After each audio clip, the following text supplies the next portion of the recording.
Hi everyone, sorry again. First, would like to say sorry to all our viewers, those who were WhatsApping, those who were DMing because they really are still waiting to watch us live.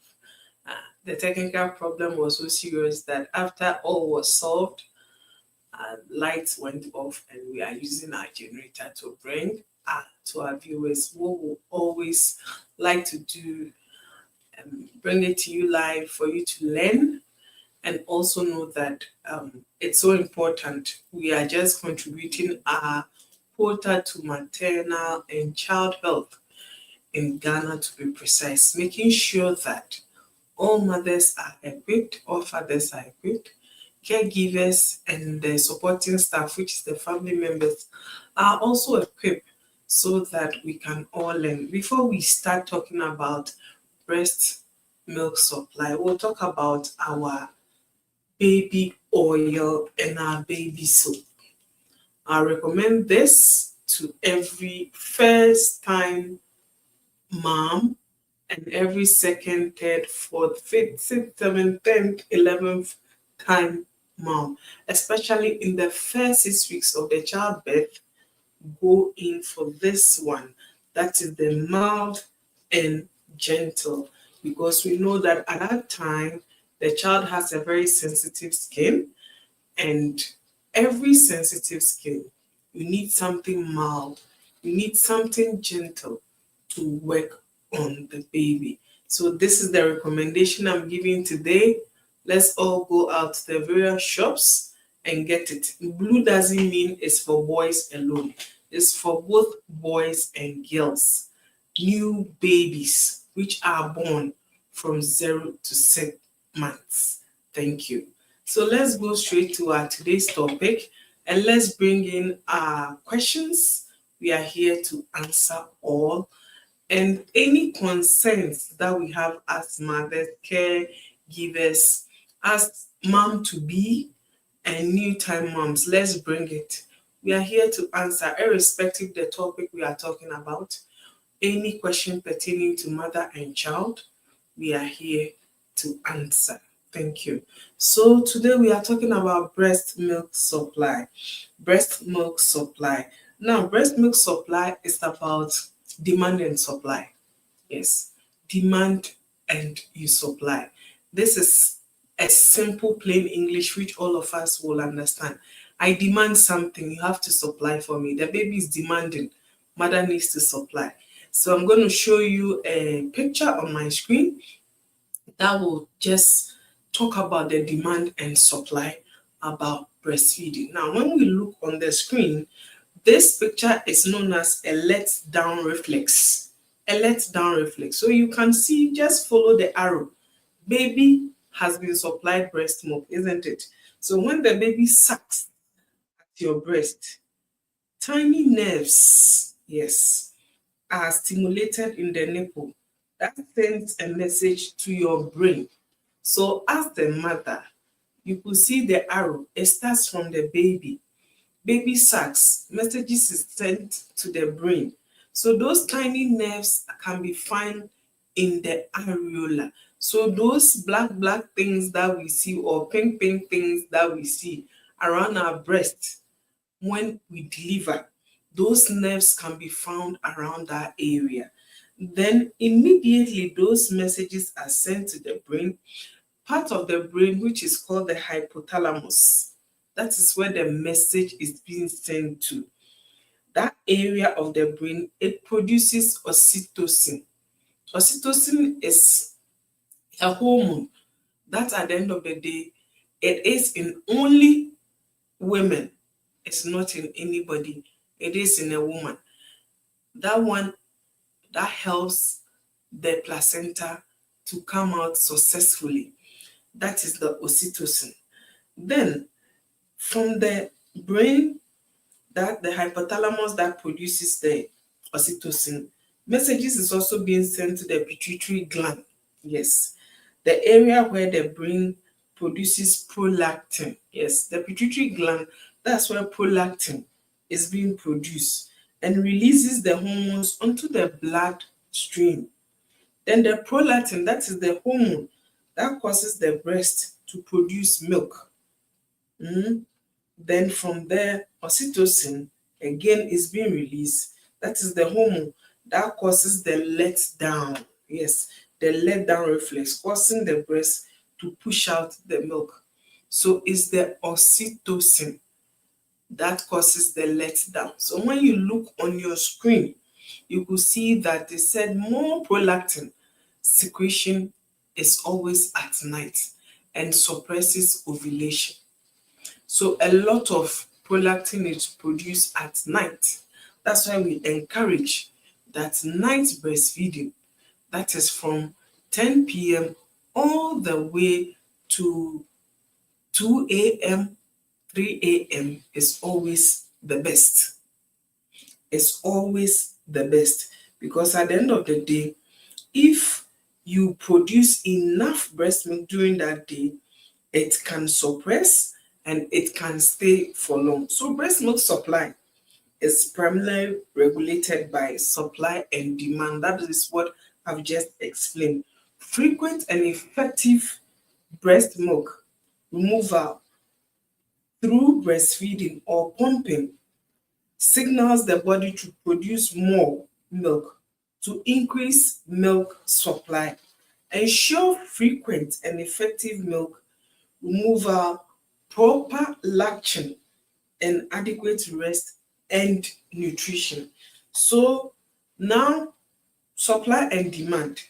Breast milk production is driven by the principle of supply and demand. Yes, the baby wants it. That's the baby is demanding for food. Mommy needs to supply. The more milk that is removed from the breast, the more milk your body will produce. So to everybody watching, at the end of the day, if you're a mother, oh, my breast milk is not flowing, my breast milk is not coming, it is telling you that now breast milk supply is by supply and demand. You have to actually supply it, and the baby will also demand it. So it's a two-way affair. If you don't breastfeed the baby properly, that is, we need the latching, that is proper attachment to the breast. At the end of the day, if you don't do it very well, we wouldn't get enough breast supply, breast milk supply to the baby. Then we're also saying that frequent feeding, breastfeeding or pumping of the breast at least 8 to 12 times in 24 hours. In 24 hours. So making sure that left and right breast is empty totally. There's nothing coming out of it. That is one feed. So within 24 hours, we are expecting you to feed the baby between 8 to 12 times. Then also, especially in the early weeks, is crucial and is critical for establishing and maintaining good supply of the milk. I'll take it again. I'm saying that frequent feeding, that is breastfeeding or pumping at least 8 to 12 times in 24 hours, especially in the early weeks, is crucial or is critical establishing and maintaining good breast milk supply. So if you want enough breast milk, you want a lot of breast milk, you want to feed your baby adequately, we are saying that the early weeks is crucial and is critical for you to make sure that you breastfeed your child between 8 to 12 times in 24 hours. Then effective latching. So good position, good attachment to the baby. Can I have a different picture, please? Good position, good attachment to the baby is very, very important. If there is no thank you, this is how to attach your baby to the breast for you to get enough supply. So you can see how mother starts by teasing the baby, Then baby opens the mouth wide. Baby takes the areola, all the areola, and baby starts sucking. So we need good position and good attachment, especially the attachment that is latching. When baby is able to attach properly, we are expecting to get enough breast milk supply. We are also saying that you should empty both breasts, like I said, 8 to 12 times. So if the breast milk is not empty totally, or the breast itself is not empty totally, at the end of the day, we can't refill it. You need to empty it. So you encourage the baby to completely empty each breast at each feeding, or use the breast pump to express any remaining milk after feeding, stimulating further milk production. That is when the top up comes in. After giving the baby breast milk and baby belch, baby is done, you have to express the rest and you top it up for the baby so that baby will get satisfied fully. We are also talking about rest and sleep. Rest and sleep. As a mother, you need rest. You need enough rest and you need enough sleep so that there will be enough produced by you so that baby can also suckle. Then you need good nutrition. Good nutrition. Nutrition which is balanced, that is with our 4-star diets. You need carbohydrate, you need proteins, you need minerals, and you need water so that at the end of the day, it will be best. More will be produced. And when baby suckles, breast milk is always heavy for the baby. Thank you. So that is the food that boosts our breast milk. So we have our green leafy vegetables, that is our cabbage, our kontomire, our lettuce, our spinach. We have our seeds, all the seeds that you can find. The agushi is there, the melon seeds are there, all the seeds that you can find. Then our berries too are there. Pawpaw is there, our brown rice is there, our wheat is also there. You need a lot of water. You need some garlic, you need some oats, carrots, almond seeds. Then you need salmon. There's a difference between salmon and mackerel. What we see on the market that the women sell, they are not salmon. They are called mackerel.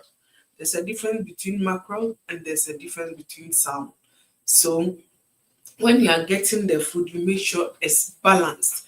It should be balanced. You should have all this into place. So you need protein, you need high fiber diets, and you also need water. At the same time, you need milk also as a mother. Then oats, because at the end of the day, when you watch everything that you are seeing, you are making sure that you, the mother, get enough for yourself.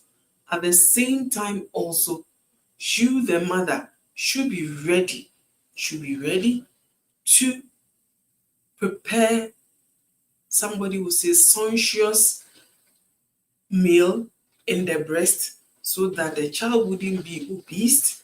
But at the end of the day, anything that the child takes, it will be nutritious and it will give the child the weight that he or she needs per every month when you send the child for child welfare clinic. Then also, we should avoid limited factors. That is the pacifiers we give to the children and the bottle that we use to feed our children at that early stage. At that early stage. So at that early stage, when you breastfeed your child or you are breastfeeding the child, you don't need pacifiers. No. Pacifiers are the things that we give to the child. They put it in their mouth and they'll be sucking, sucking, sucking. I don't want to mention names. At the same time, also, as early as 2 weeks, 3 weeks, then we start bottle feeding your child. At the end of the day, you do all those things. Baby will not breastfeed. Baby will rather find solace in those things than the breast milk. Then also, you should seek support. Yes, When if you have concerns about milk supply and your lactation, you should consult your midwife. And the midwife, since I give birth, I've realized that my baby doesn't suckle the breast the way I want it to go. My breasts are all full and it's so painful. I need your help. When you tell your midwife all this, your midwife will come into place and give you the necessary support that you need so that you can breastfeed and breastfeed successfully. Now, how to increase your milk supply? On your screen, you will see what is there. We are saying that first of all, you should take care of yourself. That is the most important thing. You have to rest, you have to eat enough, you have to drink plenty of fluids. Then also, you nurse more than often. That's the next thing. Try to at least once every 2 hours, you should empty both breasts. Between 1 hour to 2 hours, you should empty both breasts. Then also, you should always use your hands. So you try and always warm your hands with warm compress and always try to massage your breast. By massaging it, it helps in producing of more milk for the baby. If you can't massage it, I showed you earlier our oil. Just give a little to your partner to help you to massage the breast so that more milk supply will be, because the more you massage, the more you stimulate the nerves around that area to produce more milk. Then we're also saying we should avoid supplements. Yes, supplementary. So, like I said, the pacifiers and the bottles, let's try, and baby formulas, we should put all away. Then we should go skin to skin. When you're breastfeeding your baby, let your baby's skin touch yours. And when it touches you, at the end of the day, it stimulates more of the breastfeeding because baby feel your warmth, you also feel what baby's warmth. So the temperature becomes normal. When the baby is suckling, baby knows this is the right temperature that I am breastfeeding on. Then your focus all should be on your baby. The small size or your baby will help produce more milk. So focus is on baby. You are breastfeeding. You are actually playing with your baby. You are smiling with your baby. You are touching baby's feet. You have a little bit of handkerchief with you. When baby sweats so much on the forehead, you clean it up. That is when your focus is on your baby. It's not that you are breastfeeding and you are concentrating on somebody else, making noise, shouting on other children. No, the focus should be on the baby, not anybody else. Sorry.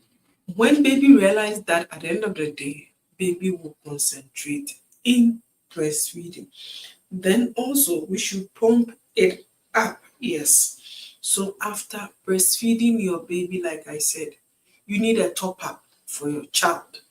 You need a top up. So the top up becomes when you pump the rest which is left into cup, then you feed the baby with it. Then you should also make sure baby is latching properly. So check baby's latch. So when baby is latching properly, more supply will be done, and the person who is demanding for it, which is the baby, will also get enough. Then we should eat foods which are high in iron, high in fiber, and high in protein. So you could see that we need a green leafy more. We need our oats and our brown rice and our wheat more. We need our fish and our meat more. We need our seeds also more. The agushi, we need agushi more. We need it when we are preparing the kontomire. We need it in it more. Our melon seeds, we need it in it more. All these things are so easy to come by on the market. And we are saying that for breast milk, the supply is very, very important because that is what baby actually live on. Without that one, you cannot have baby having enough supply. We are also saying that to make sure that our breast is always ready to breastfeed. Cameraman, can my audience see my face? To make sure that our breast is always ready to breastfeed our baby. We are saying that we should put on a well-fitting bra. Yes, it's very important. A well-fitting bra is so important. When you have a well-fitting bra, at the end of the day, more milk will be produced because there is pressure on the areolar region, which also automatically stimulates. And when it stimulates, we are seeing that more milk will be produced. We'll still tell our viewers to bring the questions. We are here to answer all our questions that every viewer has. We would like to say hello to all our viewers watching. To Joanne, we say thank you for joining us. To Marisa, thank you for joining us. To everybody watching that I'm not seeing you, I say thank you so much for keeping steady and staying glued to your seat and watching us. And we'll be coming your way with more exciting promo from July going because we have lots for our viewers. So just keep posted, keep on watching and visiting the page on Instagram, on Facebook, on Twitter. Just go there. We have exciting promotions there. As at now, people are not picking it, so our hampers are still there. We are waiting for those who will answer questions there, those who will be our winners, so that we'll bring you our various winners. We also celebrated Father's Day last week. Yes, to all the fathers who join us every month, we say happy belated Father's Day. We are saying that PZ Customs Ghana, we love you so much and we'll come your way, we'll be your partner. Always also partner with mothers and babies so that we can all have a good and a growing mother and baby. Yes, I can't see my question, but I know Joanne, Joanne.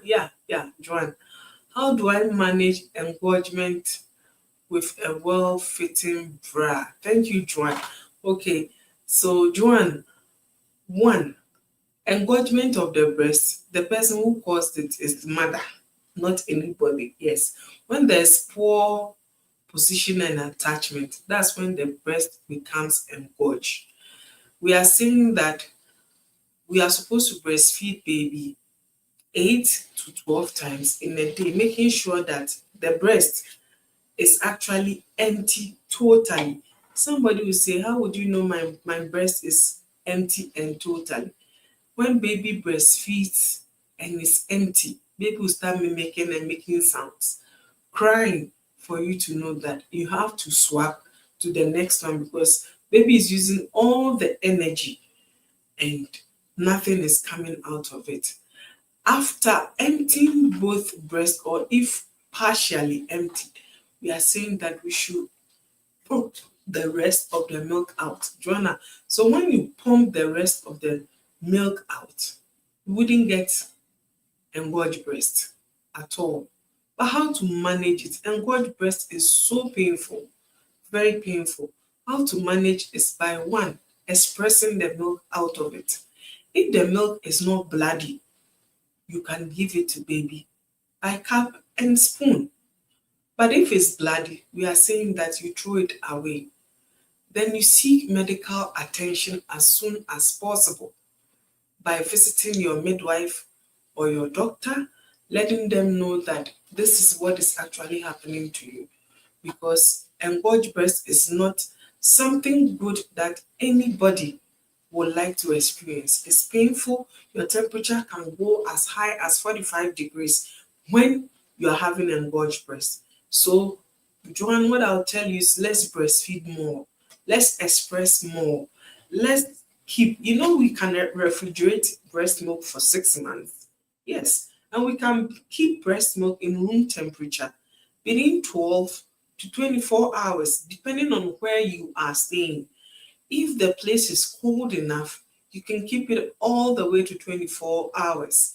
If it's too hot, by 12 hours, you should. That's why we recommend there's good things during the old time our mothers or our grandmothers were doing. When you actually express the milk, they let you fetch cold water, then you put it in it covered, then they take a white net napkin to cover it all over again to prevent flies, one, to make sure the temperature it is warm and cool enough to preserve the milk. When you are ready to breastfeed the child, the warm water, still the one that you've expressed is cool, covered, they put it in that warm water for you to use it to breastfeed the child again. So almost every 3 days it engorges and baby sucks frequently. Then we should pump it. Joanne, pump it, let's pump it, let's pump it, let's pump it. There are people, when you go outside Ghana, there are people who are expressing breast milk who are making money out of it because they are selling it and they are making good money. But in Ghana, we can't sell it because we believe our food is enough for mothers to be more nutritious to produce more milk. Like I said, let's express it. What prevents engorged breast is proper attachment.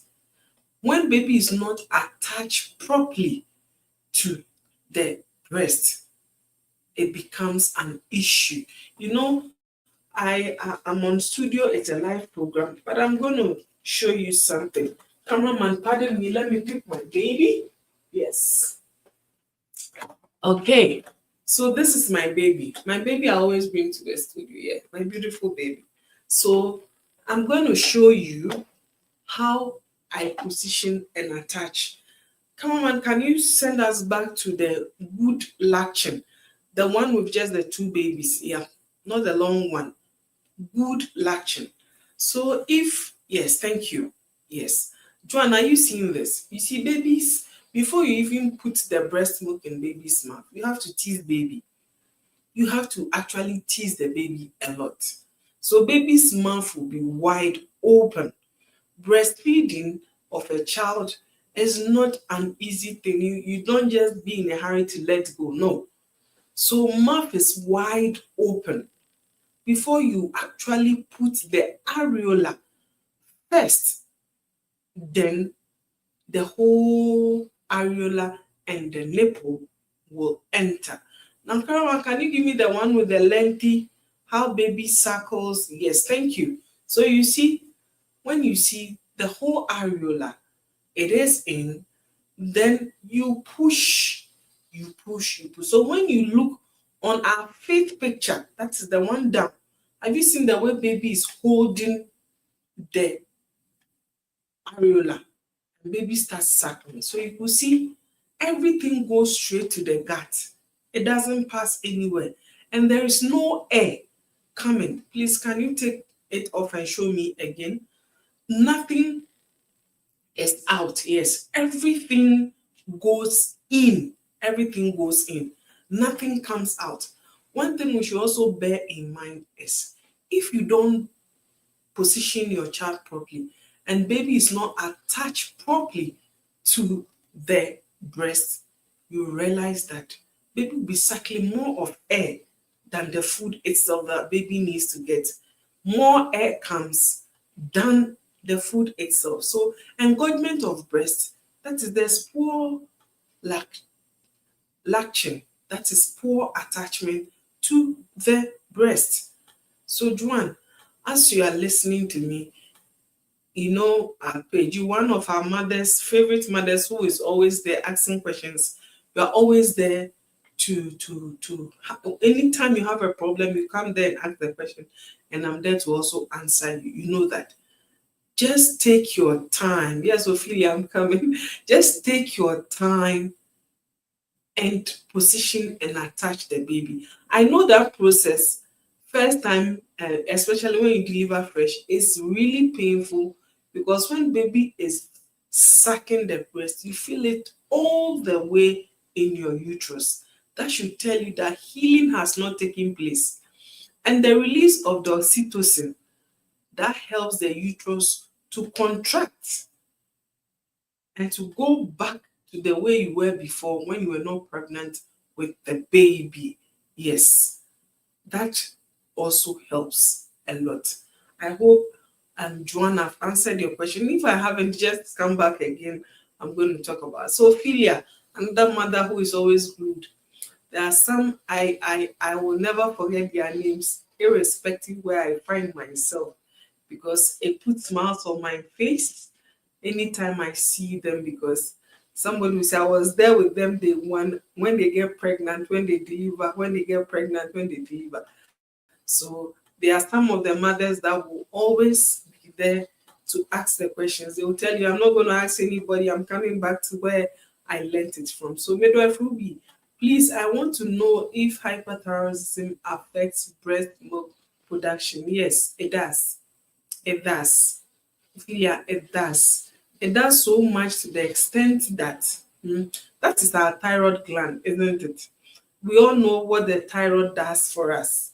So somebody even can go and have a surgery on that. And that's saying that can even affect your fertility. Possibility of you not even giving birth in future can also cause that. So it does. That's why we recommend that whilst you are cooking your food, whilst you are pregnant, make sure you use iodinated salt. Iodine is so important. Even when you are not pregnant, it is important.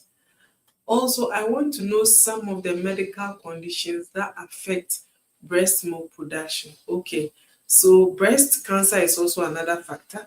That's why when you are pregnant very early and they realize that you are pregnant and they suspect, you do all the necessary labs which shows that there is breast cancer. They tell you it's better you actually abort the baby, or you don't give birth at all until you finish with your treatment. You can go back and get pregnant. At the same time, also the one you mentioned, hyperthyroidism, that one also affects breastfeeding. Then also there are some who have a lot of masses in their breast by nature, naturally. Those people can't breastfeed, or it affects. There are also some women naturally, they don't produce prolactin.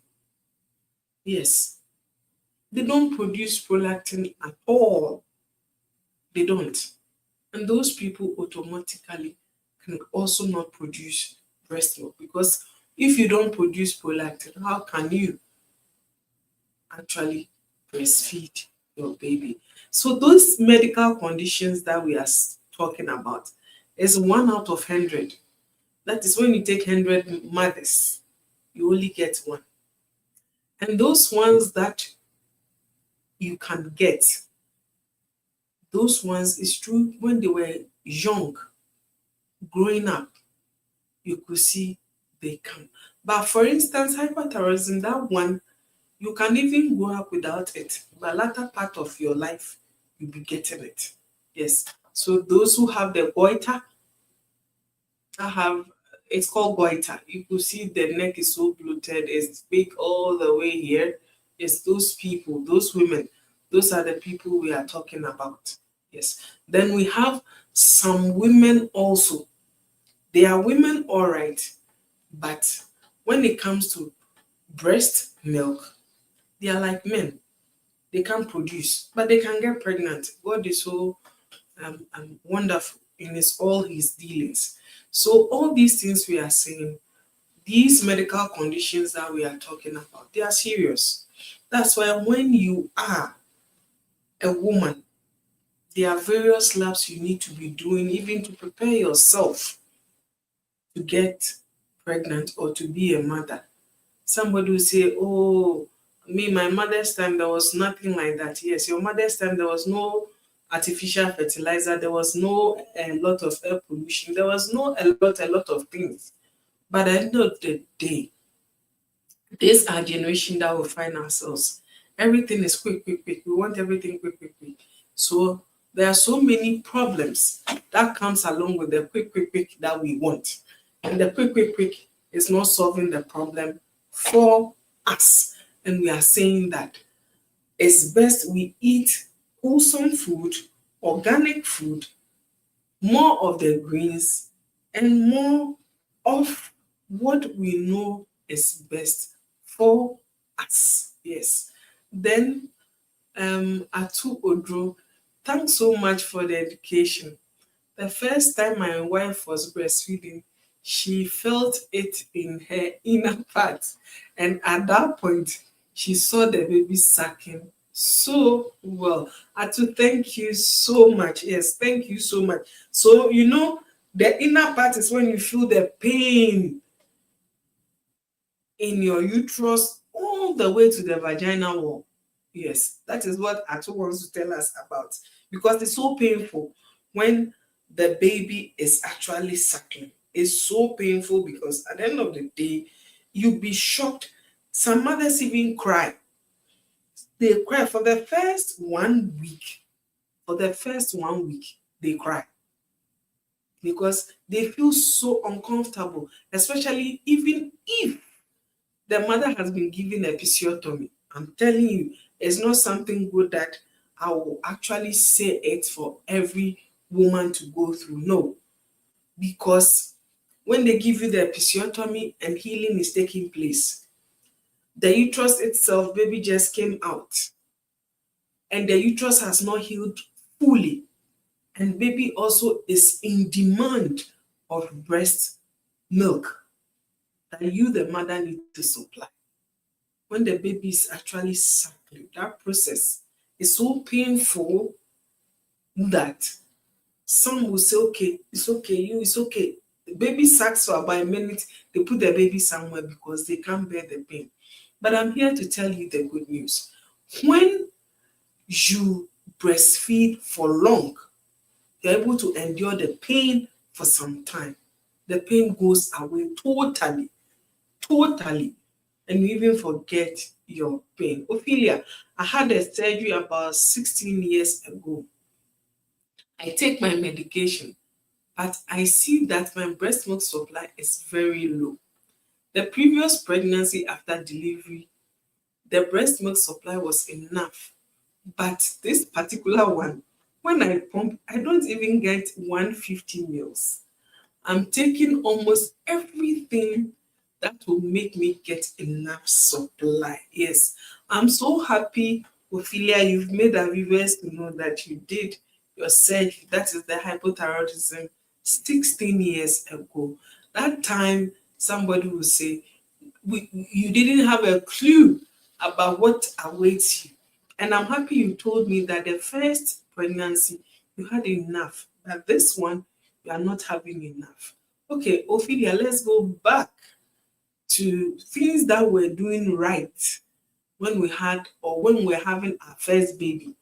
What we're doing right is by eating the right food at the right time and the right quantity, which I know and you know. This second one, we started eating the food at the right time, the right quantity, and the right foods too. But along the way, just ask yourself the truthful question. Did you do it all the way to the 9 months? And even after delivery, did we continue? Because if, for instance, you are eating rice and light soup, you have some carrots there, you have some cabbage there, you cut it, you use it to prepare the light soup. You are doing your palm nut soup, you add that bedroom. You can even do the pontomere soup. That one too is good. You do it for only 2 months by taking your soup. Then you graduate to stew, eating rice and stew, wache and hot pepper and all the hominin that comes with wache. At the same time, you graduate to banku and hot pepper and tilapia. You graduate, before 6 months, you stop eating the soups. There'll be less supply of breast milk. Because we know breast milk, 99% is water. Then you ask yourself, how often do you drink? I tell my mothers, when you are pregnant, in a day, you should finish a half bag of sachet. At least in a day, half bag, you should finish it. That is the big bottle water, 8. You should finish half of it before you sleep. I'm not saying go and take the sodas and those things, but what you can take instead of soda is Lamuji. Lamuji has a very unique way of making you produce a lot of breast milk, just like you taking house cocoa, just like you taking rice porridge, just like you taking our white porridge, just like you taking ice kinky. So more of fluids, more of supply. Yes, more of fluids when baby. And we've also learned that more is produced at midnight. So you ask yourself, do I have enough rest? Do I sleep? Do I wake up from 10 p.m.? Midwifery is saying she said 10 p.m. all the way to 3 a.m. Somebody, so I won't sleep. When you sleep during the day and you wake up at 10, you have a very soft, soothing music on. You will breastfeed till that 3 a.m. you won't feel. But making sure that you position yourself properly. Your back is rested. Your back is always rested. Your foot is also elevated so that the body will be aligned 90 degrees. Your hip bone should form that height 90 degrees. When there's no alignment, at the end of the day, you can't achieve it. For instance, the way I'm sitting down, my body is aligned. My back is at rest. My foot is on the floor, it's not hanging. So when your foot is not hanging and your body is aligned, you are comfortable. Baby is eating, you realize baby has actually poop. You don't wait for baby to finish breastfeed. They won't even continue. They will stop along the way and you think baby is satisfied. Baby is not. But just change the diaper. Maybe baby is sweating. The room is too hot. The clothes you are wearing is too much for the child. Loosen the child up and let baby suck and suck. Ophelia, I hope you are listening. Baby suck and suck and suck and suck. If you know you fall asleep, create barriers at your left, your right, and in front of you. That is by using a lot of pillows. So that in case you are trying to even doze off, your baby will still be safe on your lap. Baby wouldn't roll and fall on the floor. So I hope, Ophelia, I have answered your question. You can come back again. And to thank you so much. Thank you so much for actually telling me what you do. That tells me men really enjoy my program. And I am grateful to them. Yes. So I'll still be expecting more questions. And somebody asked me this question that when your breast is flabby, does it mean that there's no, when you are breastfeeding the child, always, and you realize that your breast becomes flabby, does it make the milk is finished? No, it's not. That is telling you that you are breastfeeding and breastfeeding baby properly. You are positioned, you've attached, you've made baby to have enough, because when it becomes flabby, it's telling you that baby has suckled about 80% of what is in it that was making it stand up. So you realize that after you realize one becomes heavier than the other. But before you finish that one, you go to the heavier one. Even when you take the breast pump to pump the flabby one, you still get breast milk coming out of it. Let's try to express the breast milk more, because breast milk can be stored in the fridge for all the way to 6 months, in the freezer for so many years. All you need is when you should put it down for the room temperature to work on it. You need warm water. You put your milk in it so that it will be the right temperature for the baby to suckle. Let's learn to express the milk. Yes. Atu, so can I get Atu's question, please?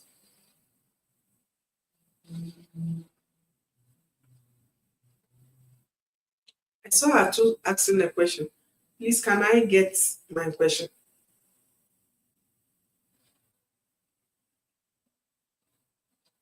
Thank you. Okay, Juan is back again. Okay. So I have to start working since the baby is almost 4 months, but he refuses to take the feeding bottle, and I don't know what to do. Juan, okay, so baby is so used to you giving him breast, the actual breast, isn't it? That's telling you that baby is telling you there's a difference between the natural one and the artificial one. That's why we encourage the cup and spoon. You know, there is a cup that is so easy for you to get in the market. There's a cup that does the magic that a lot of people even don't know. When you go for antenatal, they give you a container which is red cover or green cover or blue cover that they will tell you to go and pee in it and bring it. Yes, those covers, those containers, sorry, those containers. You see, when you try and go to the market, that container, you can squeeze it for you to get it so small and just tilt it at the tip of baby's mouth, and it will be going slowly and baby will be suckling it. But one thing I want to also ask is, Joanne, do you have someone you leave the baby with, or your work you can go to work and go with your baby? If you can go with the baby, it's a gradual thing. And one thing also, they don't know. Baby is so used to the actual breast because baby knows your body scent, your body temperature, and everything. And it's going to be gradual, gradual.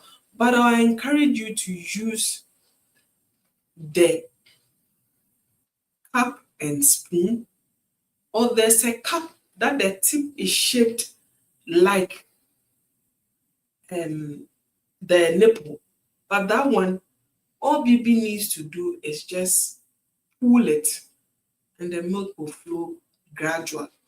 I don't know if you've seen the one I'm talking about. Baby need to just pull it, just like the way baby is. There's a difference between that one and the feeding bottle. The feeding bottle, baby needs to suckle, just like breast. And they know the difference. But the cup that I'm talking about, all baby needs to do is just pull, and the milk will start flowing. Baby pulls, and baby will just get the milk.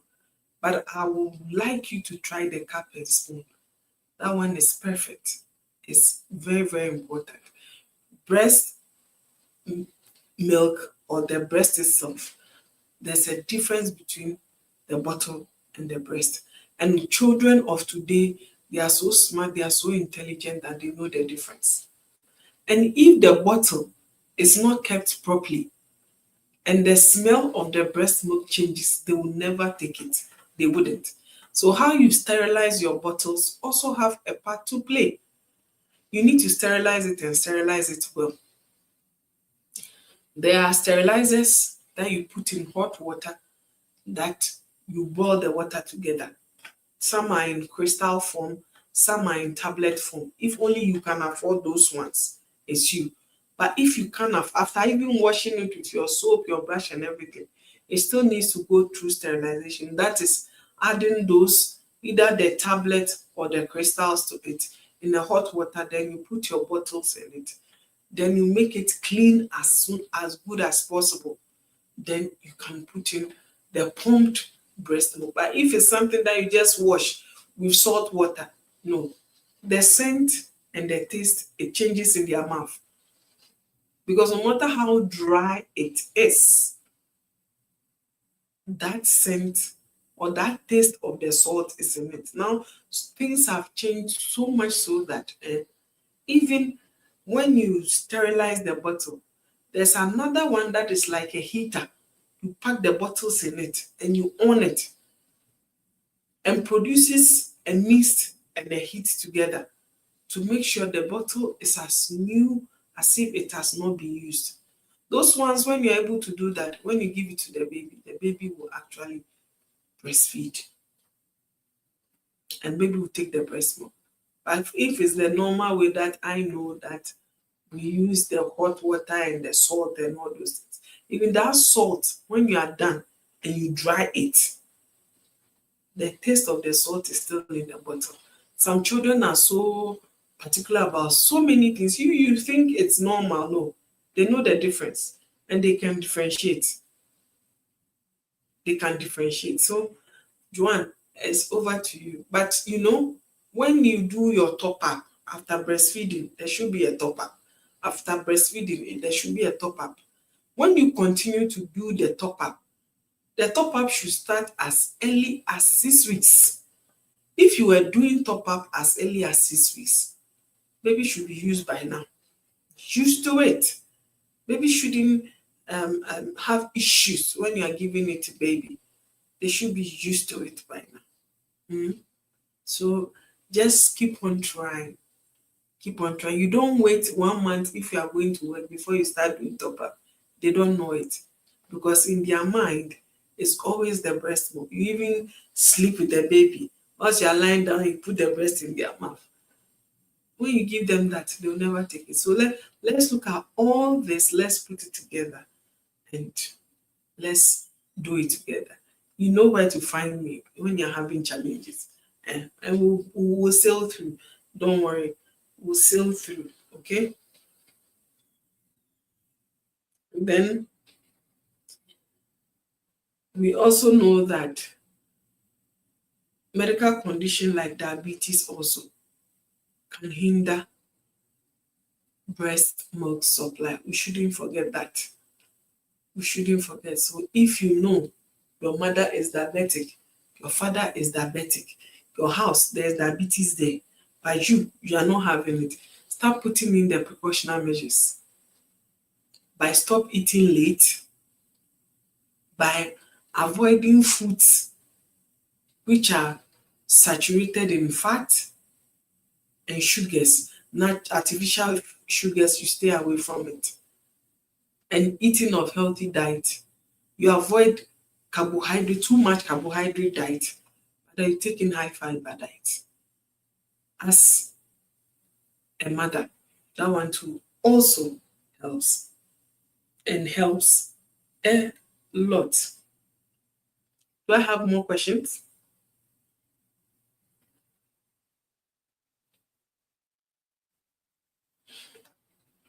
Do I? Okay.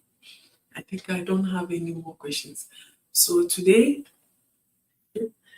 we learned so much, and I'm happy that we've learned so much.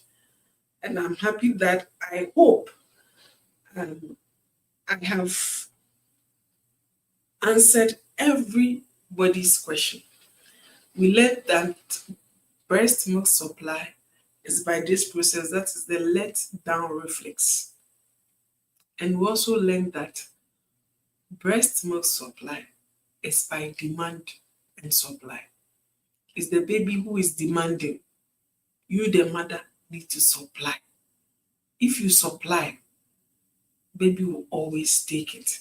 And we know that there's messages is sent to the brain. And when messages is sent to the brain, the part of that brain is called hypothalamus.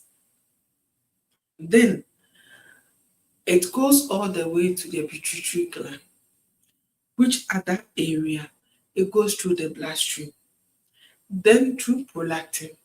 Then we know that our body naturally produces oxytocin. That is why when you are breastfeeding, baby comes out and they put the baby to breast and baby takes the breast. Every mother is like, you go back a little bit, you feel the pain. It's because of the oxytocin.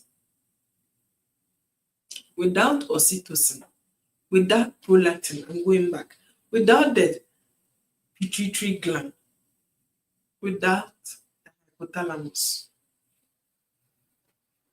we cannot get that supply. And the nerves around our nipple, and the areola. Those nerves are so important.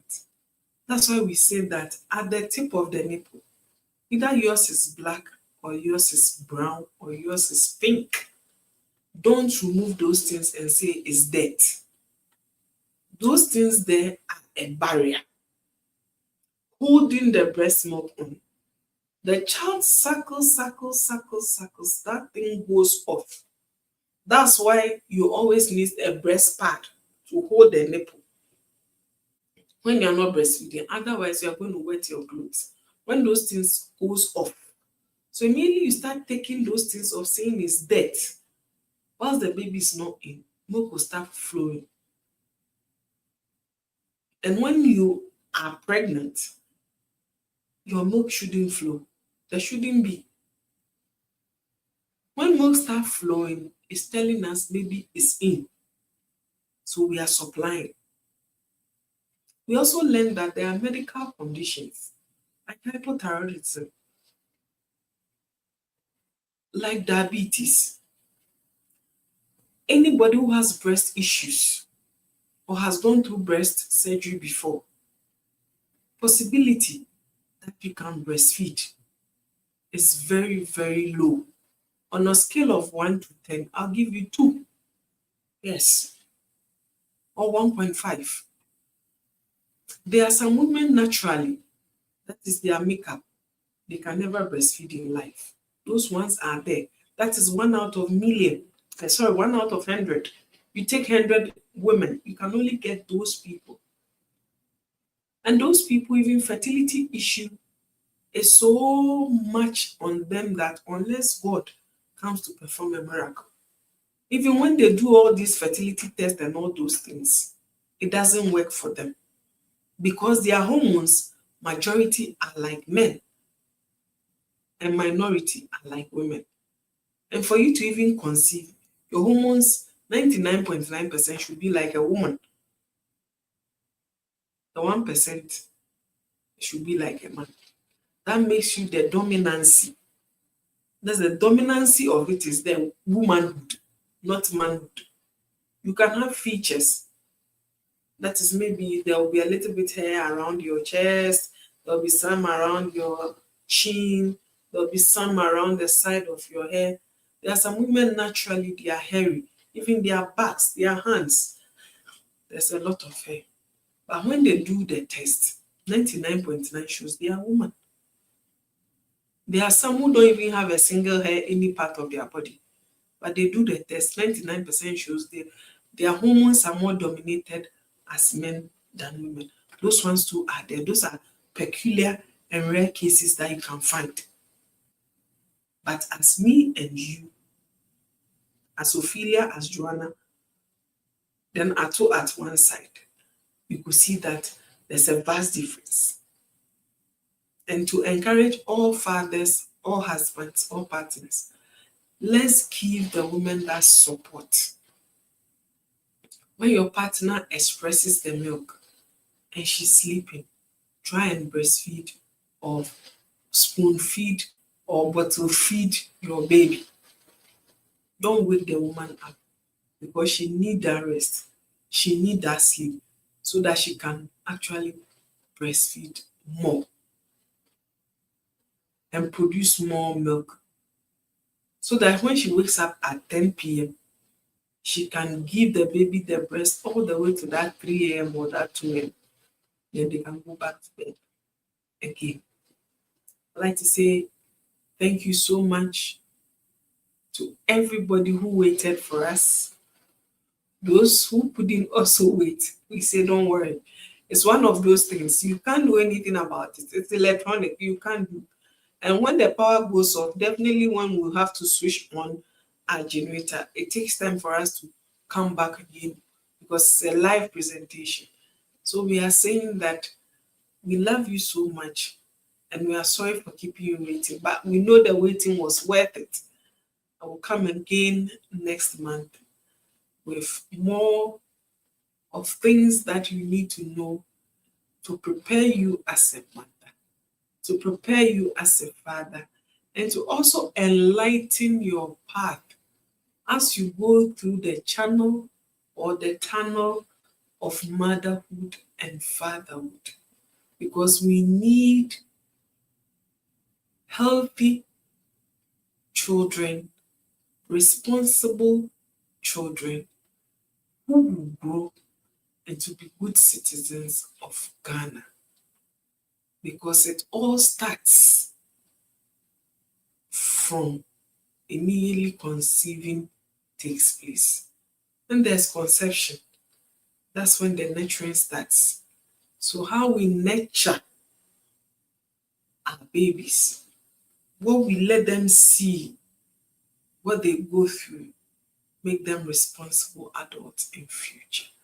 On behalf of Kasim's Baby Ghana, would like to say thank you for coming our way. On behalf of Kasim's Baby Ghana, would like to say thank you to all those who continue to buy our products, who they don't stop buying, because they know ours is the number one brand in the market. The rest all are fake. Yes, they learned from us. They always want to be like us, but they can't be like us. Because even when they go and buy our product, what they see is what they used to do theirs. But our special ingredients that we put in our product, that one is for us. So it never comes out. We say go to all mother care, go to all shops, you're going to get our product. Like I said, for the first 6 weeks, you need mild and gentle. For the soap, our bar soap, for our oil, for our petroleum jelly, you need mild and gentle. That will make your baby skin nice, soft, smelling good, rashes free. We say we love you. Bye.